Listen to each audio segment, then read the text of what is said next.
rather than saying, nah, they're like, get the fuck off my property. You know, and it's kind of like, really, man? Yeah. Well, you didn't get that. So I eventually evolved to the point of like, okay, A, I want to be paid obscenely for this, and B, you're going to pay me before I step onto your property, because otherwise I'll never get paid. All right. Let's see. So a couple of years ago, and this was the inspiration of what you see here, you released a set of playing cards. This is like Oh, yeah. Aces through King playing cards.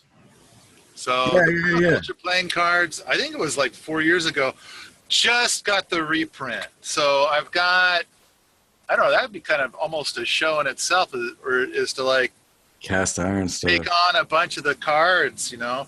Yeah. But I think that the big thing is that, do I have that upside down? I do. There you go. And so I think, oh, here's a good one. Yeah, that's cool. They're beautiful cards. Everything's very, very, very well done. It was a lot of work, and Alexander Ojeda, who did all the artwork, he was very patient with me, and but it's like, you know, much like the whole thing where I'm talking about to people about, you know, you don't want me to come and be a consultant. Imagine working on a project with me like that with Alexander, and it's like, oh, I imagine it was brutal for Alexander, but he tolerated it really well. And so Julia's giving me the suggestion of the cards make great Christmas presents. So that's the reason why it's on the list to bring up, Julia, is because from the time of somewhere around Thanksgiving until the second week of December, it's like that's when I sell more than 90% of the cards. And people tend to buy them. We call it by the brick, buy a dozen at a time. And put in all this. So you just buy a brick and then put them in everybody's stockings. In the stockings, or I mean, you know, it's okay. This is a twisted thing, but the primary function of the cards, and it's like, and I actually heard this little snippet from Darren Doherty. He was interviewed recently, and I just heard this little like 3-minute long thing, and he says something like, I think he doesn't like. I know he bought some of the cards. He bought a dozen decks of the cards, but he said the thing that he doesn't like about the cards is people get a deck of cards and then they're like, okay, I'm going to make sure that my property has all 52 things. Oh no! Yeah, it's like that's not the intent. But here's the intent, which sounds like a crazy, crazy thing. The idea is that, like, let's say your family and friends think you're fucking nuts for your, you know, enthusiasm about permaculture. So then what you do is you know, the Christmas rolls around and you now have a gift-giving obligation. And it's like you could give them these cards, and if they open them up and look at them, we've designed the cards so if they'll give us like 15 seconds, we'll make you look less crazy. Yeah. So the idea is that they're going to go through the deck and they're going to look at some of the things. They're going to stop at a card, and hopefully in 8 seconds, we will make you look less crazy by whatever card they picked. And so that's the mission. That's the idea. And so now your family and friends will think you're less crazy. That's all it is. Now granted, it's kind of a buffet, a sampling of a bunch of different bits and bobs that you know. But anyway, all right. So the season. Yeah. I play a game called Cribbage. You ever played Cribbage? I have. It's been a long time since I played Cribbage. But I love some Cribbage. So what I do is I use the playing cards in the Cribbage, which I've been thinking about taking them out, because what happens is if I play with someone that I haven't played with before, all of a sudden they're like showing me the cards in their hand going, what is this? So, well, now I got to reshuffle and redeal because you're not supposed to show me the cards. But I think it's a great way to, especially with the royalty cards, is showing people these are some people to go to learn more about it. That's a great thing for me. I think that it's about infecting brains, and that's been my mission. And I mean, now more than ever, the mission is to learn good things rather than being angry at bad guys. What's great about using these as a Christmas present is that once you have that deck of cards, it's not something you get rid of. Like a lot of decks of cards, you don't care about them; you'll just replace them. But those deck of cards, it's like a special deck of cards. Like if you were a collector or something, not that they're even if you're not a collector, but it's got that feeling like I should be holding on to these because I'm not going to find these in any store. All right, so right now, I think that the price that we have is pretty cheap. But I can say that sometime around Thanksgiving, we'll probably send out an email on the daily-ish email with some kind of deal. But and then when you get into like the first week of December or something like that, I'll probably actually raise the prices. But right now, I have we just did our third printing of 10,000 decks, so we've already sold 20,000 decks of cards. Awesome. Yeah, and so but now I've got really too many. But and the other thing is that I constantly have this whole question of like, should I print more? Am I going to sell enough to justify printing them? Right. And so, so this year I'll have them cheaper than I've ever had them before, and we'll see how it goes. Yeah, that seems like all physical goods are that way. It's like, should I print more? DVDs, should I print more? Books, should I print more? Yeah, it's a big risk for the producer, which is why I don't like doing physical products. Yeah. Although people really like physical products. They even though nobody uses DVDs anymore, as far as I know, but I guess they do because a lot of freaking people are buying DVDs. They want that physical product. In fact, okay, for the people that are part of our chat thing here, do you guys still buy DVDs? I haven't bought a DVD in, I think, years of anything. I have, but they just sit there. They're like collection pieces. Turo says yes. He buys Right. DVDs. And Do they still make DVD players? my DVDs. In fact, I'm running low on DVDs, and I'm facing this question right now for the Rocket Mass heater, both the new 4 DVD set and the old 4 DVD set. I'm running low, and it's kind of like, so what I did is I raised the prices on the physical DVDs, and people are still buying them, and it's kind of like, do I just get by with the inventory that I have forevermore, or do I need to go and print more up? Okay, so Julia says no. She says, okay, so Oh, right. Yeah, because the website went down. It's good to have them, and it's got those. So Jeff Lawton's DVD set had a bunch of extra DVDs in it too that weren't the PDC. oh, okay. Came with like 4 or 5 extras, I think. So Arturo says streaming options can go away. Video files too big to download sometimes. Yeah. Yeah, that's true. So when we release like our videos, you can stream them and you can download them. Now, I wouldn't do DVDs. What I might do is a thumb drive with all the files on it for people. That if I was going to ship a product, I think that's what I would be shipping. But that's for us. Or maybe a memory card or something like that. Yeah, and I mean I've seen thumb drives in DVD cases. Like they sell, it's like a DVD case with a thumb drive in it because apparently so it fits in people's shelves or whatever.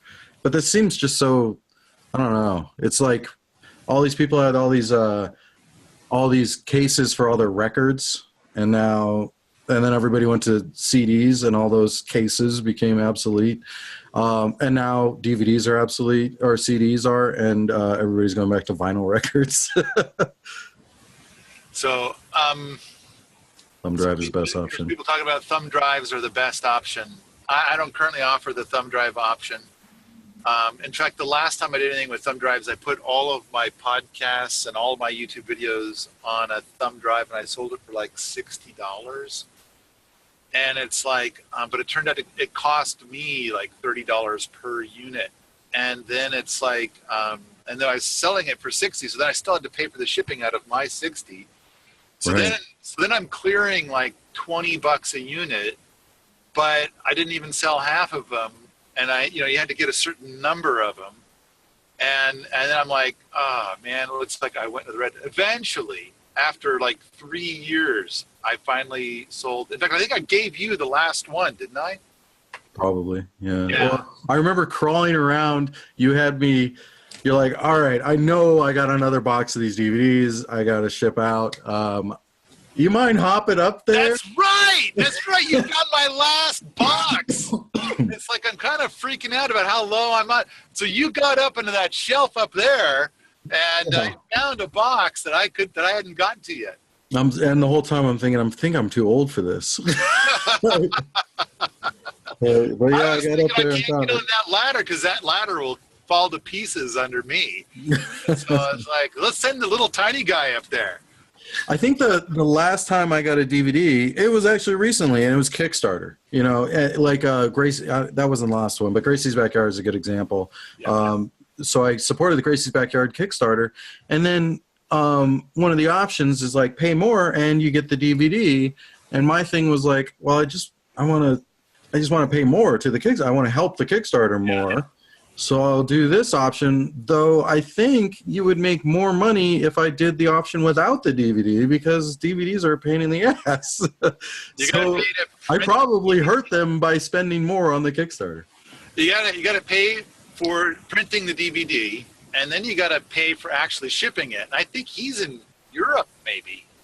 Yeah. In which case, wow, shipping it to a dude like you in the United States, that could be some real coin. I don't think it came from Europe. I think it was like through a distribution center thing. Okay. All right. So, yeah, it's a weird thing. And and if you're not shipping them yourself, you're hiring someone to ship them. Or distribution. Yeah.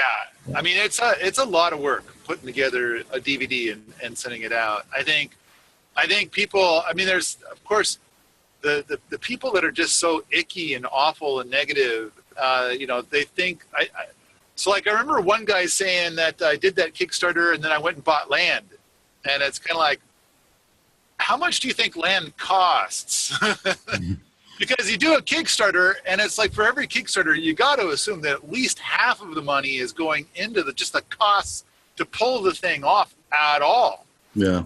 And it's like, but people just are like, oh, no, he just took all that money and put it in his pocket, and his pocket was all bulgy, packed with cash. And then magically people got DVDs because the post office delivers for free, the printing company prints for free, and then let's not forget to pay all the other people that were involved. And, they want their cut too. And your time's not worth anything. And of course, my time's not worth anything. And doing a Kickstarter, that's 45 days full time if you do a Kickstarter. And then of course, when I do the Kickstarter, I assume like when you do the minimum payment, that's assuming I'm getting paid absolutely zero. So like on my last Kickstarter, it's like I get zero. I get zero to meet the minimum. I get zero, but Daniel gets a fat cut, and Tim gets a fat cut, but I get zero if it succeeds. All right. And so then I might end up having to provide to all these people, and I get paid nothing. For those that don't know, Daniel is the video guy, and Tim is one of the instructors. Right. There's a lot that goes into it, and it's especially when you're doing. So we're doing our Kickstarter is a project to send a family out on a big tour to film documentaries and to film courses. And that's what we're working on. So, hey, by the way, if anybody knows of farms or is a farm or intentional community or prepper kind of thing, anything unique to sustainable living, shoot me an email if you're in or know about one in Kentucky, Tennessee, or Georgia. That's the first 3 states we're hitting because we're trying to get more added to the map. But it's a huge amount of work to get that going. And when you're pricing it, when you're like budgeting out the Kickstarter, you have to go with the minimum it's going to cost to get it done. And so you're like, okay, so my time is not worth anything on here. All these other people working on it, their time, not, you know, it's either not worth it, or these are hard costs I have to factor into the Kickstarter, which makes the price go up, which makes it less appealing, possibly, I guess. Which another thing is that you kind of work out all these deals with these different people. Like, okay, I'm going to do this Kickstarter, and so this guy says that he'll do the editing for this amount of money, and this person says that, you know, they'll do the printing for this amount, and then the post office is going to charge about this much, and then you get done, and this is what happened a couple Kickstarters back. My editor flaked out on me. Yeah, so now you got to find another editor that costs more. Fuck. Yeah, now I'm screwed. So now here's funny. Arturo is saying future Kickstarter money will be going to Paul's medical bills. And it's like, oh, you know what's funny is this last Kickstarter, of course, in the end, the Kickstarter did really well. We were like 1,400% over or something. And that was where a huge portion of the money that I got out of it went to, was for my spinal cord stuff. Because I had insurance, but the insurance paid zero out of all of that. And it's like, but that's a whole nother thing that doesn't even fit permaculture, is how here I had insurance, and it's like they actually ensured that I was in more pain. That's I think it does fit permaculture. I imagine if there were to be like a future country that was all permacultured out, right? Okay. I think you would have a great deal of community medical stuff or community insurance versus what we have now. Oh man, I don't want to even get started. That'd be a big conversation. All right, maybe we've got some stuff to talk about. All right, we've talked about the Kickstarter stuff. Yeah, the other thing I wanted to talk about was you got all these rocket mass heater videos coming out, and you've got 7 heaters that aren't even on the property anymore, and you got 3 that are just sitting there. But you got all these new ones. You got shitloads of rocket mass heaters. What are you doing? So we have 16 rocket mass heater or rocket contraptions that are here now and functioning now. 16. How much wood are these things? Are you going through like 50 cords of wood a day or a year? I mean, no. In fact, I think we got 2 cords in just for the event. So I bought 2 cords. Did I buy 2 cords or did I buy 1? No, I bought 1 cord of wood for the event. I think we may have used a quarter of that for the event. I mean, these are rocket mass heaters. They use hardly any wood. Yeah. And during the event, they're burning like all the time. Oh yeah. But there's not much. They're not burning a whole hell of a lot. And so now it's like most of these just sit idle, and now it's like we're just heating the house kind of a thing. But I think one of the very first permaculture Smackdowns we did is that I had a list of like somebody who claimed to be an engineer made a bunch of statements about how Paul Wheaton is full of shit about rocket mass heaters. And she should know because she's an engineer who specializes in building energy efficiency. And so she wanted to make it clear that Paul Wheaton's a fucking idiot and that she knows more. So I addressed all of those points that she made in like one of the very first Smackdowns. Then I took those exact same points, and during the Innovators event, during the Jamboree here, I sat down all the innovators and presented all of them to the group. And we recorded that, and now I'm putting them up on YouTube one at a time. So, for example, one of the things that she said is that, of course, I make the claim, heat your home with 1/10 the wood. And so we start with that, and then the whole group gets to address that point. Because she's saying that it's not possible to be more efficient than maybe 10% more efficient than modern wood stoves. It's all you got. It's maybe about 10%, but not, because you can't have a wood stove that's 750% efficient. Okay, Julia's pointing out, unless you're a Patreon for Paul, then you can watch them all today. So it's like, yeah, I think. Oh, that's one of the benefits? Yeah, is they get early access to my videos. So I think you're pointing out I've released 4 fairly recently. In the last week or two, I've released 4 of these videos, but I think that there's like 9 more that Julia can see.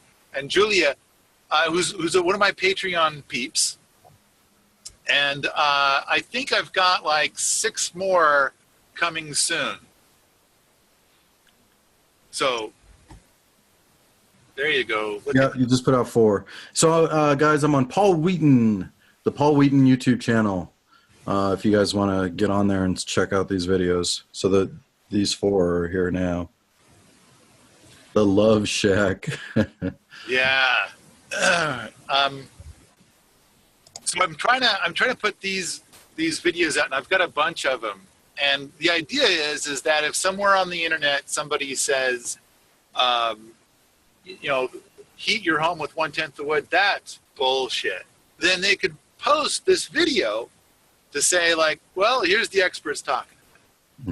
And I think we do a really good job of addressing it. And it's kind of like the rocket mass heaters tend to operate like your conventional wood stoves that you can go out and buy today. Oftentimes work at about, you know, they're labeled as 75% efficient, which when they're labeled at 75% efficient, they're actually 59% efficient. And then the rocket mass heaters are running at 93% efficiency. But the other thing is that the standard rocket mass heater or the conventional wood stoves, they're putting out through the smokestack 350 to 600 degrees, whereas rocket mass heater is going to be about 70 to 140 degrees. You can put your hand over it now. So there's burning, how efficiently you burn the wood is indeed one angle to look at, but we're focusing on measuring what's happening in the woodshed more than how efficiently that fuel is being burned. Yeah, and you guys are measuring. So when I recently I talked to someone about rocket mass stoves or heaters, and they were saying, "Oh yeah, I got a high efficiency wood burning stove in our place, and we went down to like half a cord of wood." And nobody is measuring the temperature, like you're saying, out of the chimney, but you guys are measuring. That's like seems to be one of the factors that is always in there is what is the temperature out of that chimney. True. So why is that such a big deal? And we're also measuring like what is coming out of the chimney. And so there's a lot of stuff that we're measuring: carbon monoxide, oxygen levels, and pollutants in general. So, but yeah, the exit temperature. Now, if somebody has got a brand new wood stove and they're only burning a half a cord of wood a year, where do they live? In California, Southern California? Where are they? No, I think he was in Montana. I think but I can't be positive. But yeah, I think it was in eastern Montana. So I think eastern Montana you would use up even more wood than in western Montana. Yeah. Are you sure you said half a cord of wood? But I mean, like the other thing. But he's also, he was renting, I think, or no, he might own the place. I don't know all the details. Yeah, I would say I find that really difficult to believe unless it's a rocket mass heater. Because, like, so I heated my place this last winter with 0.60 cords of wood. But and my guess is that if you got a brand new wood stove, super fancy, all the bells and whistles, that maybe you could do 3 cords of wood. But if you were to get a more normal conventional wood stove, you'd probably be looking at 6 cords of wood in this place. That'd be a big place. So I don't know. Well, we had a big place. I think we were going through 3 cords of the big place. But you know what? That's also in combination with electric. See, that's another thing too. Is like some people, it's like, oh, they've also got propane or they've also got natural gas. Right. Which is exactly what this guy might have been doing too. Yeah. Yeah. So that's a different animal altogether. Lisa says maybe he was only using it as an alternative heat source to offset the heater. Yep. Yeah, that's probably what was happening. Half cord, okay. That blew me away because when I heard that I was like, you're using half cord out of I don't know what he meant by high efficiency. I don't think it was like a pellet stove. I think it was a regular stove. It would seem unbelievable to me. Right. So anyway, you were asking me about the rocket mass heater stuff that is not here anymore. Yeah. Okay. Yeah. So you sent me a message saying there are 7 that aren't here anymore. We got rid of 7 because there's 16 here now, and we got 3 that are just collecting dust. So I'm like, why did you get rid of the 7? And why is there a couple just sitting there? So, for example, one of the 7 is the Ring of Fire. Oh, And, okay. yeah, it worked great in the beginning, and then it just kind of started to suck. And It seems like sand started getting into it, right, or something. It started rusting out, basically. I don't think it rusted out, but what happened is that he used half barrels to make a big donut shape to be the Ring of Fire, and he just set them on the ground. And I think that because it's a pressure negative system, I think it just kind of sucked sand up into the barrels and when they took it apart, they'd lift the barrel up, and it had like this barrel-shaped mound that was left behind. The barrel had filled all the way up with sand. No airflow. Yeah. Yeah. So so that one's gone, but it's been replaced sort of kind of. I don't think it was. I think when you left, we hadn't even started on this yet, but we've got the bun warmer, and so it's got full barrels in a circle. They were building the barrels when I left. Yeah. Okay. And so it's also it's in the berm shed, so it's protected from the elements. And there's talk of improving it in a variety of different ways, but now we've got that. But the Ring of Fire is gone. Another thing that we don't have here anymore is that Erica built a 2-inch rocket mass heater. So the smallest rocket mass heaters that we have are 4-inch rocket mass heaters. And for a while, people were saying that 4-inch is just not doable. There wasn't a successful system built. But tiny houses call for something smaller, and so we've been seeing 4-inch systems that are working great. But Erica wanted to push the limits, and so she made a 2-inch system, and wow. we've got video of that. But it was dismantled, and it's not around anymore. Another one is that in the 4 DVD set that I have is the Cocket Locket Rocket, and that was Tim Barker's creation, where it's a rocket griddle, oven, and hot water heater, all in one unit. And he wanted to build something like that, but better the next year. And so I asked him, just don't, destroy the old one. And so he said, oh, don't worry, I won't do that. And then, of course, he did. He totally obliterated the Cocket Locket Rocket to make the next creation, which I think got obliterated to make the next creation, which got et cetera, et cetera. You get the idea. So we no longer have the Cocket Locket Rocket, but we do have lots and lots. It's in the 4 DVD set. It's one of the big builds in the 4 DVD set. The quartz barrel rocket mass heater. And so then at the 2015 Innovators event, we made a rocket mass heater where the steel barrel, was replaced with a quartz barrel that is clear. So you could see the burn. Oh, wow. Yeah. And so then, and sure enough, we verified. So for years, Ernie had been saying that a torus forms inside the barrel. And but you can't see it. So it's like this donut-shaped thing as the gases come out of the top of the riser and are inside the barrel, and a torus forms. So we verified. There it is. See it. There, you can finally see it.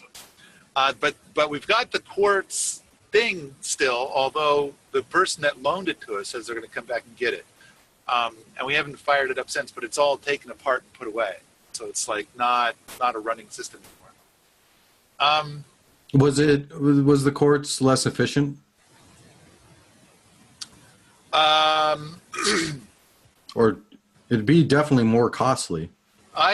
You know what? I don't know if it's more efficient or not. It was only burned one night to try to see the effects, see the burn. Yeah. So mission accomplished, and then it was all put away. All right. Another one is that if you look at the new 4 DVD set, DVD 2, Pebble style, we built a rocket mass heater in the shop. which later got the bench remained, but the engine was taken out and replaced with Peter Vandenberg's Batchbox style rocket mass heater. Oh, okay. I didn't know there was something else there before. So the something else that was there before is no longer there. So this is your question, like, what are all the things that don't exist here anymore? Right. The other one is the rocket griddle, which was part of the. So for a while, we didn't have the Kakalaka rocket was gone, but we still had the rocket griddle. And now I can't find the rocket griddle. I don't know where it is or what the story is. I think I've seen the actual griddle just around by itself, but without any rockety bits. I'm not sure what exactly the story is at this time, but I do know that I do not see the rocket griddle anymore. All right. Which was something that a lot of people seem to really like, was the rocket griddle. Up at Allerton Abbey, we had the rocket heater, and for a while there was a rocket mass heater, which was a mess. And this guy that built it, he just wanted to throw in every whiz-bang thing he'd ever heard of, and it was the first time he ever built a rocket mass heater. And it was a mess. And then to this day, Peter keeps blaming me for a component that was in it as to why it didn't work. So let people be aware that there are people who blame me. Could be my fault. I don't believe it is. I have different theories on what was wrong with that. But just so you know, Peter Vandenberg, who is a brilliant man, believes it's my fault. And I don't agree with his analysis. So, but that's gone. That seemed like kind of a common theme. People blaming me. I am the blame sponge. If you don't like how things are going, just blame me. Yeah. So then Peter came and changed it to be a rocket heater, so no mass. So he bypassed the mass, and so it pulled better. And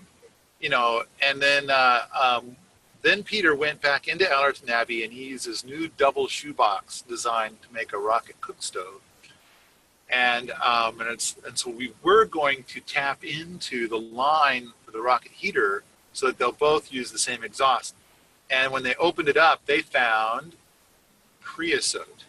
And it's like, creosote's unheard of in the rocket. Yeah, it burns too hot. There's none. There's zero. And so it's like, so then there's this question of, the fuck is that there? And so Peter immediately said, whoever built the rocket engine part did such a poor job of it. And I'm like, hey, wasn't that you? And he says, no, this was, I just took what I found and bypassed the mass and got it to, and so, all right. So there's a lot of displacement here. But the important thing is the moment I heard there was creosote, I said, it's offline. I'm not going to let it run again. Yeah. That's dangerous. No way. And so, so there you go. That's number 7. The rocket heater that was up at Allerton Abbey has now been taken offline. Okay, before you go on to the 3 that are collecting dust, okay. The 2-inch system, was it a J-tube system style? I don't think so. I think it was an L-tube system. I mean, it's like when you fed into it, it was like the size of toothpicks. Okay. And so there's pictures of it up at Permies of the 2-inch system running. I want to check that out. All right. And I mean, what would you use it for? My camper. Maybe. My camper is tiny, dude. And I want to carry around little sticks. I don't want to carry around, blocks of wood. And okay. perfect. I think it'd be awesome. Anyway. Okay. All right. Yeah, check it out. I'm not. You might want to get a thread going about that at Permies, and then we'll see if we can get Erica to tune in and tell you about how well it worked. But we have it on video, but the problem we have is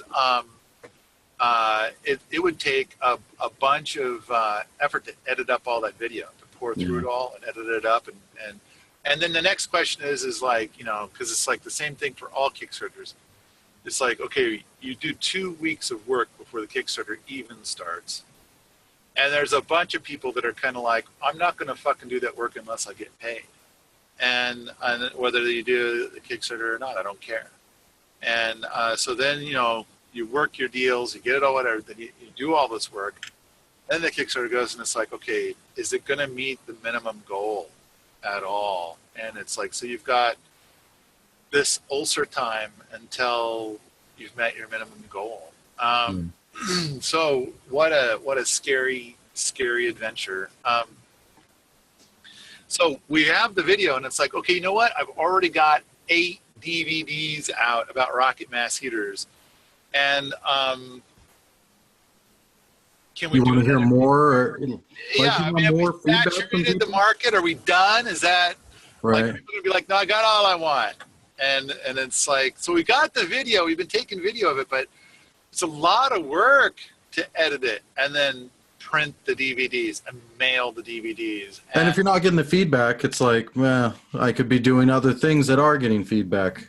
So if you want more, you gotta send feedback. What's gonna yeah, we gotta hear from people, like, and then the other thing is like, of course, everybody wants it for free. Can you just like edit it and put it up on YouTube? Yeah. And it's like, well, with the Patreon thing, yeah, I kind of can. That's what I'm doing right now. Thank you, Julia. Thank you, my Patreon peeps that are here right now. And it's like, because for a while there, I wasn't even doing much in the way of YouTube videos, because it's like, it just takes so much time, and there's so much happening all at once right now. And so, but I gotta say, with Fred here, I have more time to do my online shit. And although I do have, there's such a parade of people that are super pissed off that it's like, what did I read? It's like, Paul doesn't even go out and do all the stuff outside. And it's like, well, that's not entirely true. I do some of the stuff outside, but not very much. So there's a lot of truth to it. It's like, no, I hardly ever go. Fred and the Boots are out there right now, working on finishing the uphill wall on Allerton Abbey to get it ready for the winter. Oh, wow. Yeah. You've got snow, yeah? We had snow. There's not any right now. But, oh, really? Man, we still got a ton of snow. So it's like, everybody wants me to pump out all the podcasts, all the videos, all the articles, manage the forums, and, of course, be outside 100 hours a week, getting shit done here. Yeah. It's good to want things, just want to wait. And you know what? There's some people, I see some people that are like managing these big websites, and they're pumping out YouTube videos, and I'm kind of like, wow, I'm impressed. That's amazing. It's draining. I mean, you can do it, but it's really draining. Like, I'm feeling drained right now from doing it. There's a lot. Yeah, there's just a ton of work. And, in our industry, the rewards aren't awesome. Oh, yeah. Yeah, I mean, what you do is you get some lovely people that say lovely things, and I'd have to say that for every person that writes nasty, hateful shit, I think I have like probably 3 people that say lovely, nice things. Yeah, and it's the lovely, nice things that really fuel it, and so yeah, we kind of need that fuel, everybody. So. The other thing I want to mention was the barrels. During that event, you guys had truckloads of these friggin' barrels. Those things aren't cheap. How much? I mean. And then everybody, no matter what material you have, it's like the minute that an innovator sets sight on it, it's like, I'm going to use 50 of those to build my next thing. Yeah. And next thing you know, you're looking at something, and I'm like looking at that thing. That's like $1,000 worth of stuff right there for something that I'm not sure how often it's going to be used. Or as an experiment, like maybe it'll never get used again. Yeah, and it's like, and then the other thing is like, I not only was there the expense of whatever it is the thing, but then there's the expense of getting it here, finding the thing, getting it here, and then storing it appropriately. And it's not like, okay, these are barrels. We'll just use them. If it doesn't work out, like, well, we can use these many times again.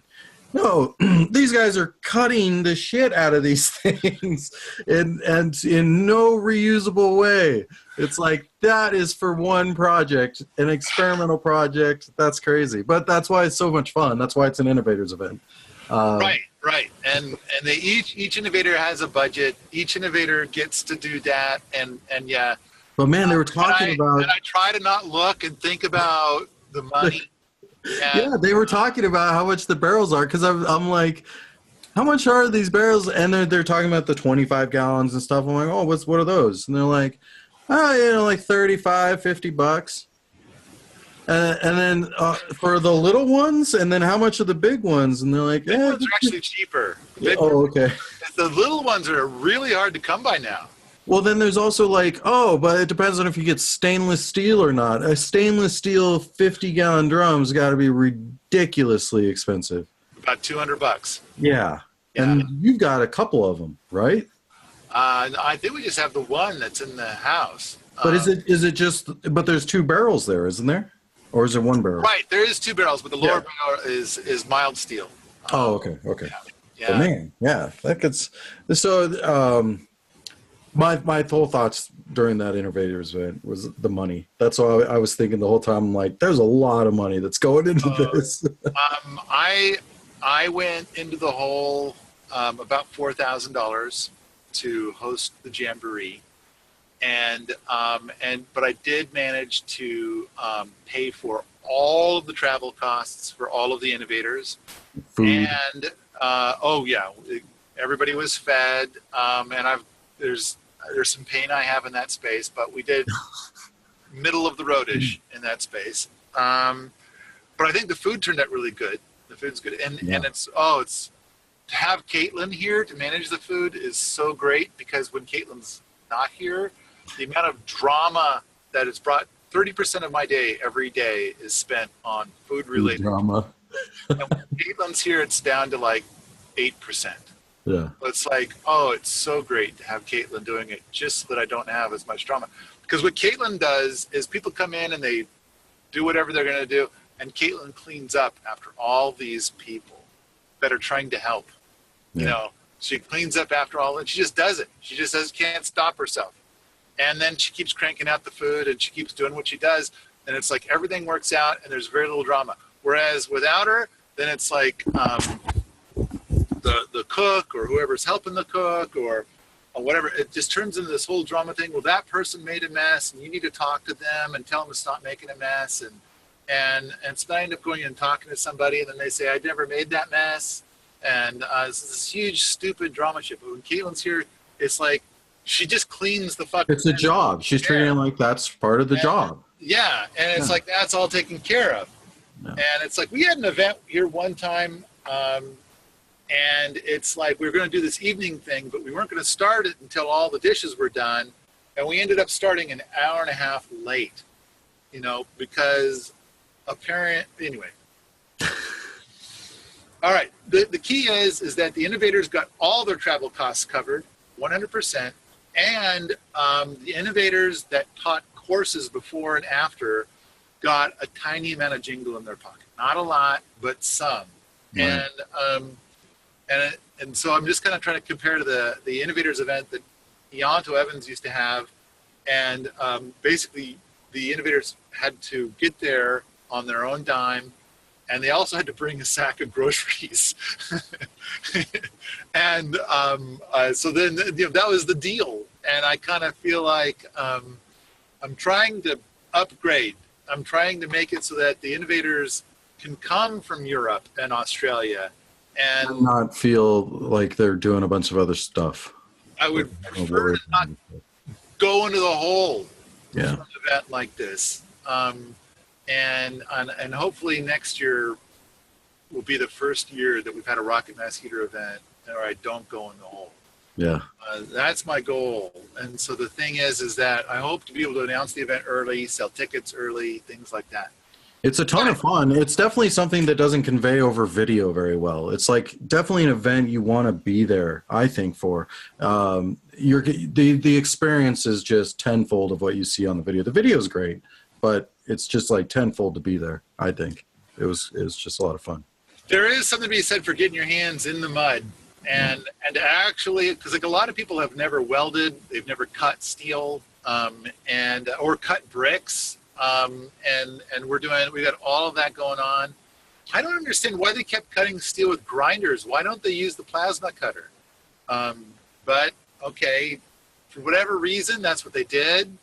And but more importantly, I think the most important thing is, in fact, the biggest takeaway, and I think we mentioned this in the last Smackdown, is that the batch box system had this enormous problem with the door, which is so embarrassing now that it's been solved. And it was solved so easily. It's such a simple solution.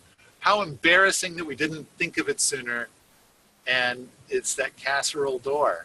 It's like, what an amazing thing to come. And that's what this event is all about, moving Rocket Mass Heater stuff forward. Yeah, a lot of events at places of all kinds is it's a lot of sit down and lecture kind of stuff, and then some hands on. Where this Jamboree event felt like it's 98% hands on. It's just you're in it. It was really cool. I thought the format worked really well, where you've got like 4 things happening simultaneously, and so if you've been working on something for 2 or 3 hours, helping out this guy, part of this workshop, and then you're like, oh, that's right, there's other ones going on simultaneously. I think I'm going to go and have a little walkabout and drink in some of the other stuff. Then you can totally change, and then it's like, so you build 4 times more stuff, because it's like, okay, I got all the experience I wanted for that one. Now I'm going to go build experience for this whole different style of building things. And for the people, the students that are attending, you're building something, you learn something awesome, and now you're going to go apply that knowledge. It gets you excited because you can apply that knowledge and build on it further on another project all at the same time. You can do that many times at one event and greatly expand your knowledge on Rocket Mass very quickly. So we're going to do that format again next year. We've decided that this is a great format, and we're going to do it again next year. So it'll be, I think, at the 5 days. So it's 3 parts: a 2-day event, a 5-day event, a 2-day event. And so we're going to. So the 5-day event is the core. That's the Innovators event. That's part 2, and I think that's October 1 through 5 for next year. So people might want to pencil that in. But the 2-day event is going to be, I think, September 29th and 30th. And it would actually start on the evening of September 28th, because you've got Fire Science Theater is how it kicks off on Friday night. Yeah. And so the whole event will be a 9-day event to do it all. And so we're putting together the web pages. We've already selected 2 new innovators that will be invited to next year's event. Both of them are from Europe, and we'll announce that later.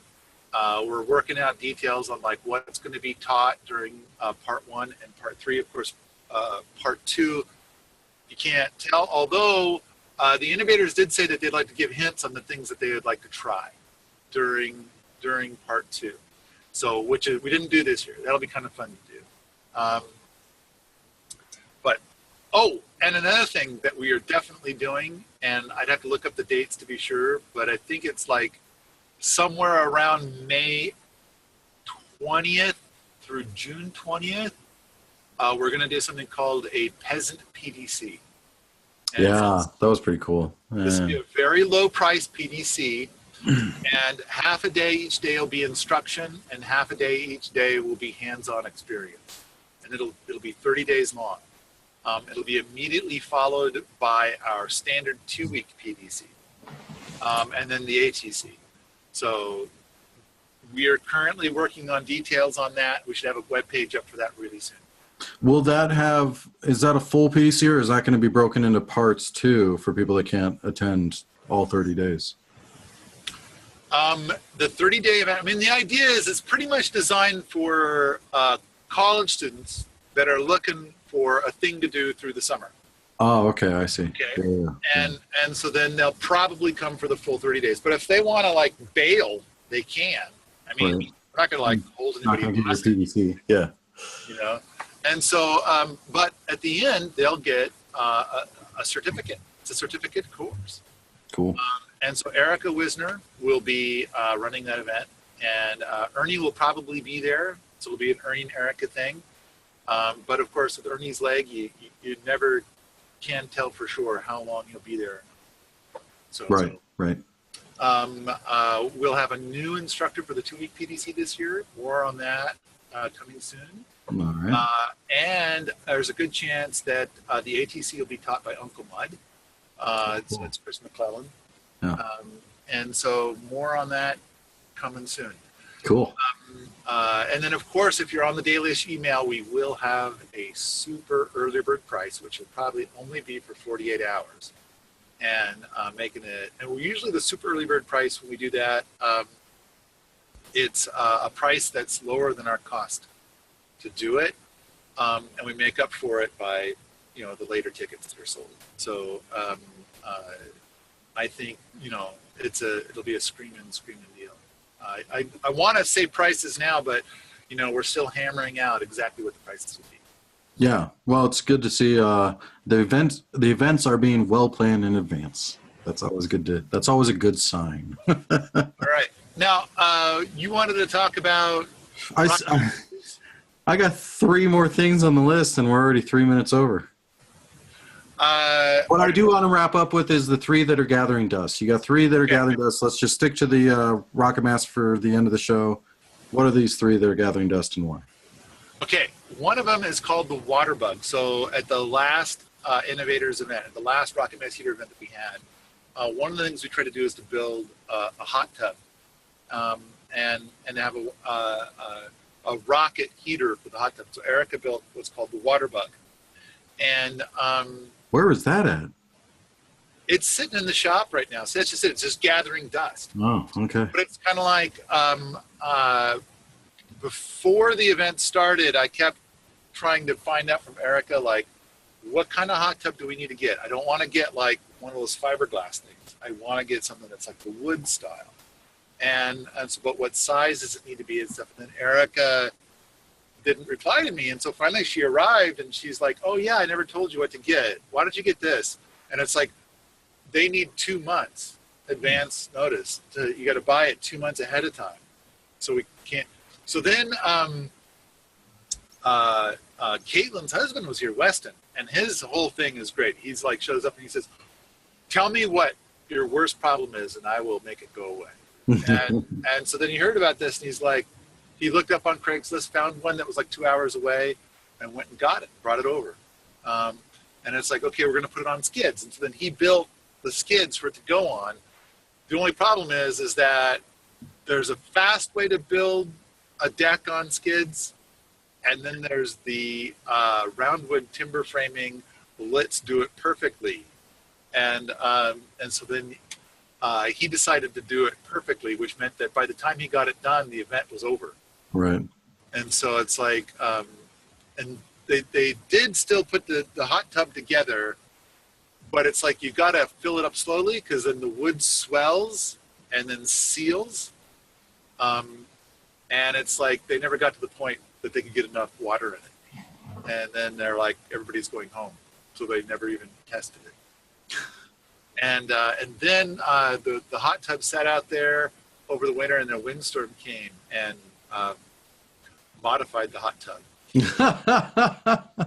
Okay. All right. So that's one that's gathering dust, is the water bug. All right. But the water bug could be used for different scenarios. It could heat a small space or something like that. But we've never tried, because that's the thing. You gotta try it out and see how it does. Another one that has been built and has never been. And we keep thinking that we're going to go into this garage, which is next to the library, and convert it to be this space with bunks and stuff. Make it like a little bunkhouse or something. And then the Fat Rabbit would go in. And so the Fat Rabbit's a lot like Minnie Mouse, only bigger. Okay. And but it's just gathering dust. And then at this year's event, after Peter overhauled Minnie Mouse, which went in the Love Shack, then he said, "Yeah, I don't think you should fire up Fat Rabbit. It needs some love before it should really be." So I didn't know that. I thought we were just going to use it. And the last one is called the Shrimp, and it's a cook stove that Erica built during last year's ATC. So the 2016 ATC. Erica built this thing. It's called the Shrimp, which is a cook stove, and it's sitting in the garage, or not in the garage, in the shop, gathering dust. There you go. The 3 that are gathering dust. What's this? Do you have any plans for the Shrimp, or it's just like it's there if we need it or want to try it somehow? It's supposed to be really small and good for use on a boat. Oh, okay. Cool. Which could also be used for a camper, I suppose. All right. Awesome show, Paul. Thank you very much, everybody. We will see you next week, hopefully, if all is well. And we can hang out here and visit with our Patreon people for a little bit. Yep. We stopped broadcasting. So we do this every show, guys. If you are a permaethos.com student, Thrive Through member, Patreon of Paul's, if you're one of those, you get to stay on, and we always stay an extra couple minutes, at least 5 minutes, and kind of bullshit about whatever you guys want to talk about. Stuff that's too rude to say, over the broadcasting. For the broadcast stuff. So we're going to go offline now, and to all the online folks, we'll see you next week. Bye-bye.